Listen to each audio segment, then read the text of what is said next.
Tess of the d'Urbervilles by Thomas Hardy. Chapter 7. On the morning appointed for her departure, Tess was awake before dawn, at the marginal minute of the dark, when the grove is still mute, save for one prophetic bird who sings with a clear-voiced conviction that he at least knows the correct time of day, the rest preserving silence, as if equally convinced that he is mistaken.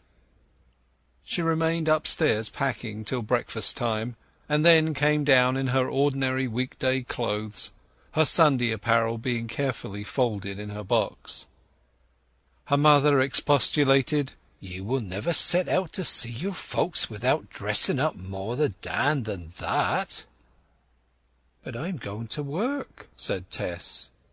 "Well, yes," said Mrs. Durbeyfield, and in a private tone, "At first there mid be a little pretence o't, but I think it will be wiser of 'ee to put your best side outward," she added. "Very well, I suppose you know best," replied Tess with calm abandonment. And so, to please her parent, the girl put herself quite in Joan's hands, saying serenely, "Do what you like with me, mother." Mrs. Durbeyfield was only too delighted at this tractability. First she fetched a great basin, and washed Tess's hair with such thoroughness that when dried and brushed it looked twice as much as at other times. She tied it with a broader pink ribbon than usual. Then she put upon her the white frock that Tess had worn at the club walking, the airy fullness of which, supplementing her enlarged coiffure, imparted to her developing figure an amplitude which belied her age, and might cause her to be esteemed as a woman when she was not much more than a child. "I declare there's a hole in my stocking heel," said Tess. "Never mind holes in your stockings. They don't speak. When I was a maid, so long as I had a pretty bonnet, the devil might have found me in heels." Her mother's pride in the girl's appearance led her to step back, like a painter from his easel, and survey her work as a whole. "You must see yourself," she cried. "It is much better than you was on t'other day." As the looking-glass was only large enough to reflect a very small portion of Tess's person at one time, Mrs. Durbeyfield hung a black cloak outside the casement, and so made a larger reflector of the panes, as is the wont of bedecking cottagers to do. After this she went downstairs to her husband, who was sitting in the lower room. "I'll tell ye what 'tis, Durbeyfield," she said exultingly. "He'll never have the heart not to love her, and whatever you do, don't say too much to Tess of his fancy for her, and this chance she has got. She is such an odd maid that it mid set her against him, or against going there even now. And if all goes well, I shall certainly be for making some return to that parson at Stagfoot Lane for telling us. Dear good man." However, as the moment for the girl's setting out drew nigh, when the first excitement of the dressing had passed off, a slight misgiving found place in Joan Durbeyfield's mind. It prompted the matron to say that she would walk a little way, as far as to the point where the acclivity from the valley began its first steep ascent to the outer world. At the top Tess was going to be met with the spring-cart sent by the Stoke d'Urbervilles, and her box had already been wheeled ahead towards this summit by a lad with trucks, to be in readiness. Seeing their mother put on her bonnet, the younger children clamoured to go with her. "I do want to walk a little ways with Sissy, now she's going to marry her gentleman cousin and wear fine clothes." "Now," said Tess, flushing and turning quickly, "I'll hear no more of that. Mother, how could you ever put such stuff into their heads?" "Going to work, my dear, for our rich relation, and help get enough money for a new horse," said Mrs. Durbeyfield pacifically. "Good-bye, father," said Tess, with a lumpy throat. "Good-bye, my maid," said Sir John, raising his head from his breast as he suspended his nap, induced by a slight excess this morning in honour of the occasion. Well, I hope my young friend will like such a comely sample of his own blood.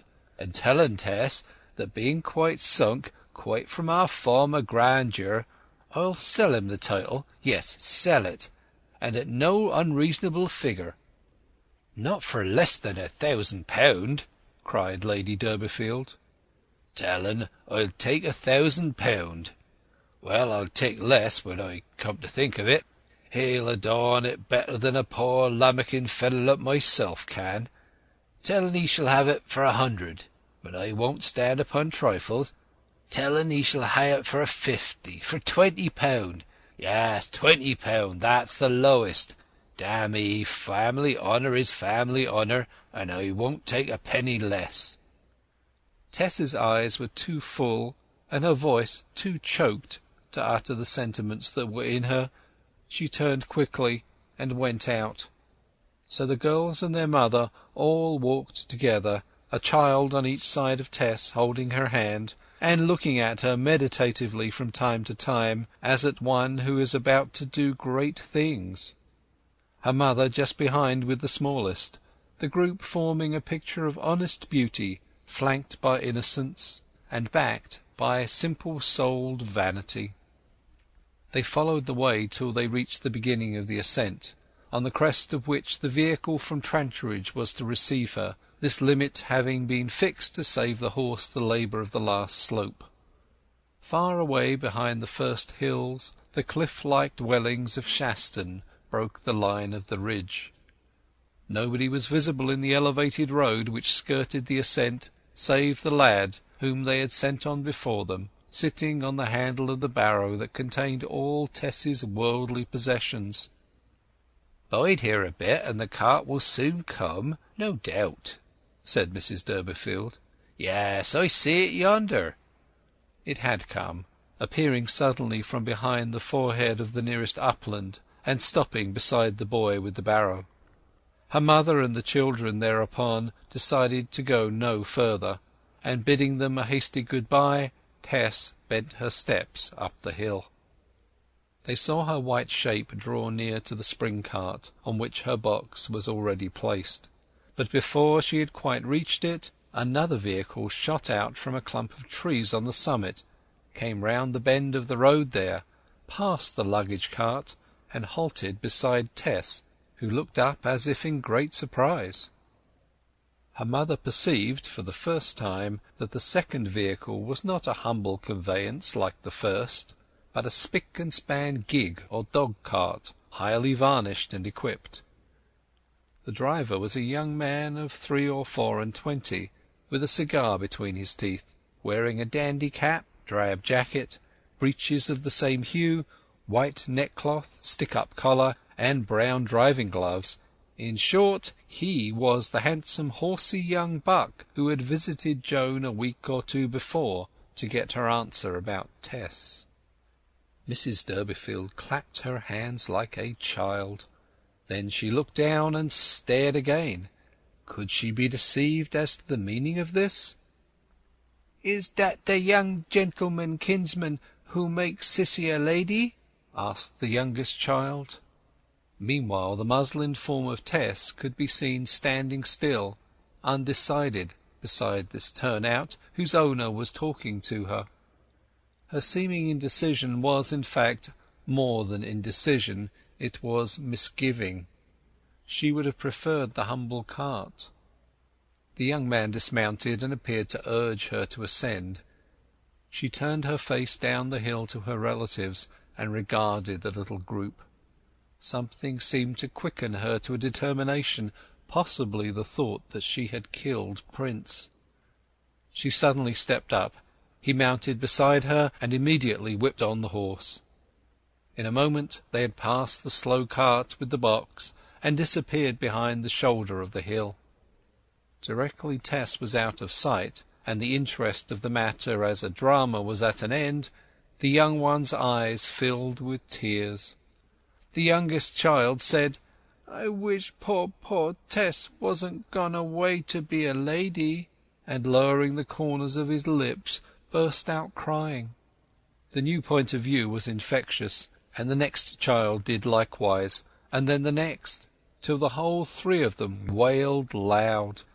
There were tears also in Joan Durbeyfield's eyes as she turned to go home, but by the time she had got back to the village she was passively trusting to the favour of accident. However, in bed that night she sighed, and her husband asked her what was the matter. "Oh, I don't know exactly," she said. "I was thinking that perhaps it would have been better if Tess had not gone." "Oughtn't you to have thought of that before?" "Well, 'tis a chance for the maid. Still, if 'twere the doing again, I wouldn't let her go till I had found out whether the young gentleman is really a good-hearted young man, and choice over her as his kinswoman." "Yes, you ought perhaps to have done that," snored Sir John. Joan Durbeyfield always managed to find consolation somewhere.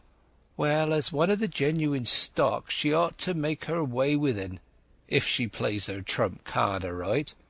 And if he don't marry her afore, he will after. For that he's all afire with love for her, any eye can see that." "What's her trump card?